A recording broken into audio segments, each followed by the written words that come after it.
Hello दोस्तों, यदि आप भी क्लास ट्वेल्थ में स्टडी कर रहे हैं और 23 सितंबर को सितंबर मंथली एग्ज़ाम देने वाले हैं, तो अभी के इस क्लास में क्लास ट्वेल्थ के लिए हम लोग फिजिक्स के सब्जेक्टिव क्वेश्चन आंसर देखेंगे 23 सितंबर मंथली एग्ज़ाम के लिए।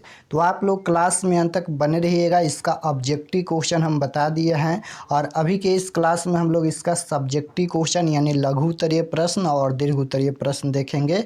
तो आप लोग क्लास में ज़रूर अंत तक बने रहिएगा और ये सभी प्रश्न को आप लोग याद कर लीजिएगा, क्योंकि इसमें से कुछ क्वेश्चन जो है फाइनल बोर्ड परीक्षा में भी पूछा जाता है। तो यहाँ पर ये देख सकते हो, क्लास ट्वेल्थ मासिक परीक्षा सितंबर 2024 फिजिक्स का क्वेश्चन पेपर है और विषय कोड फिजिक्स का 117 रहने वाला है। एग्जाम 50 नंबर का होगा, समय 1 घंटा 30 मिनट का रहेगा। तो सबसे पहले सेक्शन ए मिलेगा जिसमें वस्तुनिष्ठ प्रश्न पूछा जाएगा, यहाँ पर देख सकते हो।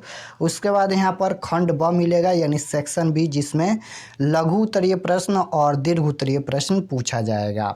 तो फर्स्ट क्वेश्चन पूछा गया है, ये लघु उत्तरीय प्रश्न है।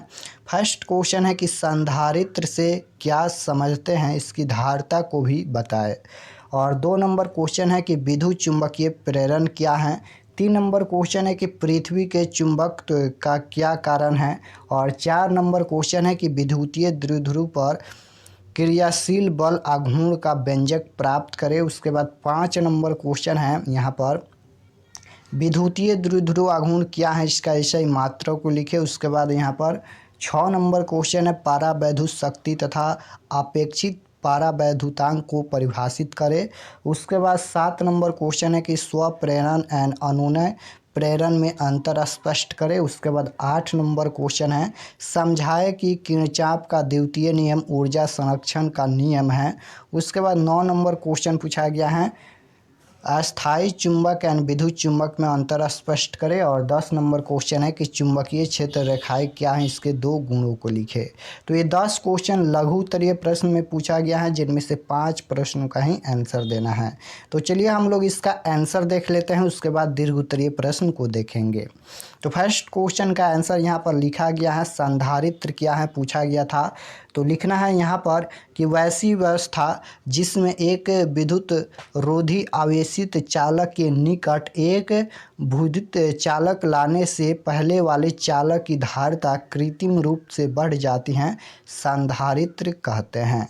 उसके बाद यहाँ पर संधारित्र की धारिता क्या है ये भी पूछा गया था। तो किसी संधारित्र की विद्युत धारिता संख्यात्मक रूप से उस आवेश का वह परिणाम है जिससे संधारित्र के दोनों प्लेटों के बीच एकांक विभवांतर उत्पन्न होता है। यदि संधारित्र के संग्राहक प्लेट पर क्यू आवेश देने पर दोनों प्लेटों के बीच भी विभवांतर उत्पन्न हो जाता है, तो संधारित्र की धारिता C बराबर क्यू बट्टा में भी होता है। तो फर्स्ट क्वेश्चन का आंसर यहाँ तक है। उसके बाद 2 नंबर क्वेश्चन का आंसर लिखा गया है, देख सकते हो। 2 नंबर क्वेश्चन का आंसर लिखना है किसी बंद कुंडली और चुंबक के बीच आपेक्षिक गति के कारण कुंडली में विद्युत वाहक बल प्रेरित होने की घटना को विद्युत चुंबकीय प्रेरण कहा जाता है। ये क्वेश्चन पूछा गया था यहाँ पर विद्युत चुंबकीय प्रेरण क्या है। तो किसी बंद कुंडली और चुंबक के बीच आपेक्षिक गति के कारण कुंडली में विद्युत वाहक बल प्रेरित होने की घटना को विद्युत चुंबकीय प्रेरण कहा जाता है। तो 2 नंबर क्वेश्चन का आंसर यहाँ तक लिखना है। उसके बाद 2 नंबर में यहाँ तक लिखना है कुंडली में उत्पन्न विद्युत वाहक बल को प्रेरित विद्युत वाहक बल तथा उत्पन्न धारा को प्रेरित धारा कहा जाता है। यहाँ तक लिखना है 2 नंबर क्वेश्चन में। उसके बाद 3 नंबर क्वेश्चन का आंसर यहाँ पर लिखा गया है पृथ्वी के चुंबकत्व के संबंध में कई सिद्धांत प्रतिपादित किए गए हैं। किसी न किसी प्रकार अब यह माना गया है कि पृथ्वी के चुंबकीय क्षेत्र का कारण इसके भीतर परिसंचरित विद्युत धाराएं हैं। चुंबकीय क्षेत्र इस प्रकार व्यवहार में लिया जाता है जैसे यह किसी प्रकार की विद्युत धारा से उत्पन्न हो रहा है। 3 नंबर क्वेश्चन का आंसर यहाँ तक लिखना। उसके बाद यहाँ पर 7 नंबर क्वेश्चन का आंसर दिया गया है। मात्र 5 ही प्रश्न का आंसर देना है, लेकिन हम यहाँ पर 7 से 8 प्रश्न का आंसर बताएंगे। 7 नंबर क्वेश्चन है, किसी कुंडली से प्रवाहित धारा को परिवर्तित करने पर स्वयं उसी कुंडली में प्रेरित विद्युत वाहक बल तथा प्रेरित विद्युत धारा को उत्पन्न होने की घटना को स्वप्रेरण कहा जाता है। जबकि एक कुंडली में धारा के परिवर्तन के कारण दूसरी कुंडली में प्रेरित विद्युत वाहक बल उत्पन्न होने की घटना को अनुनय प्रेरण कहा जाता है। यही क्वेश्चन पूछा गया था, स्वप्रेरण और यहाँ पर अनुनय प्रेरण क्या है, तो दोनों का यहाँ पर लिखा गया है आंसर। उसके बाद 8 नंबर क्वेश्चन का आंसर यहाँ पर लिखा गया है, किरचॉफ का दूसरा नियम ऊर्जा संरक्षण सिद्धांत पर आधारित है। क्वेश्चन पूछा गया था कि किरचॉफ का नियम किसका ऊर्जा संरक्षण का पालन करता है, समझाइए। तो इसका आंसर लिखना है कि किरचॉफ का दूसरा नियम ऊर्जा संरक्षण सिद्धांत पर आधारित है। हम जानते हैं कि प्रति एकांक आवेश के ऊर्जा से वोल्टेज विभव परिभाषित होता है, अतः प्रति एकांक आवेश के ऊर्जा में वृद्धि प्रति एकांक आवेश द्वारा खपत ऊर्जा के बराबर होता है, अर्थात बंद परिपथ में आरोपित वोल्टेज का मान सभी प्रतिरोधों के परित विभवांतर के बराबर होता है एंड साथ ही आरोपित विभवांतर हमेशा खपत वोल्टेज के बराबर होता है, अतः यह नियम ऊर्जा संरक्षण सिद्धांत पर आधारित है। तो 8 नंबर क्वेश्चन का आंसर यहाँ तक लिखना है। उसके बाद यहाँ पर 9 नंबर क्वेश्चन का आंसर है, अस्थायी चुंबक एंड विद्युत चुंबक पूछा गया था। तो अस्थायी चुंबक में लिखना है, जो चुंबक कमरे के ताप पर अपना चुंबकत्व दीर्घ काल के लिए बनाए रखते हैं अस्थायी चुंबक कहलाते हैं। अस्थायी चुंबकों के लिए उपयुक्त लौह चुंबकीय पदार्थों की धारणशीलता तथा निगृहीतता अधिक होनी चाहिए। उसके बाद है कि विद्युत चुंबक क्या है, तो विद्युत चुंबक ऐसी लौह चुंबकीय पदार्थों के बनाए जाते हैं जिनकी चुंबकशीलता अति उच्च चुंबकीय धारणशीलता तथा निग्राहिता बहुत कम होती हैं। तो 9 नंबर क्वेश्चन का आंसर यहाँ तक लिखना है। उसके बाद 10 नंबर क्वेश्चन का आंसर यहाँ पर लिखना है। 10 नंबर क्वेश्चन, चुंबकीय क्षेत्र रेखाएँ क्या हैं पूछा गया था। तो चुंबकीय क्षेत्र में चुंबकीय क्षेत्र रेखाएँ वैसे स्वतंत्र काल्पनिक बंद वक्र हैं जो चुंबक के उत्तरी ध्रुव से निकलकर उसके दक्षिणी ध्रुव तक जाते हैं। गुण भी पूछा गया था, तो पहला में लिखना है कि चुंबकीय क्षेत्र रेखाएँ एक दूसरे को कभी नहीं काटती हैं। दूसरा है कि चुंबकीय क्षेत्र रेखा किसी बिंदु पर खींची गई और स्पर्श रेखा उस बिंदु पर चुंबकीय क्षेत्र की दिशा को निरूपित करती हैं।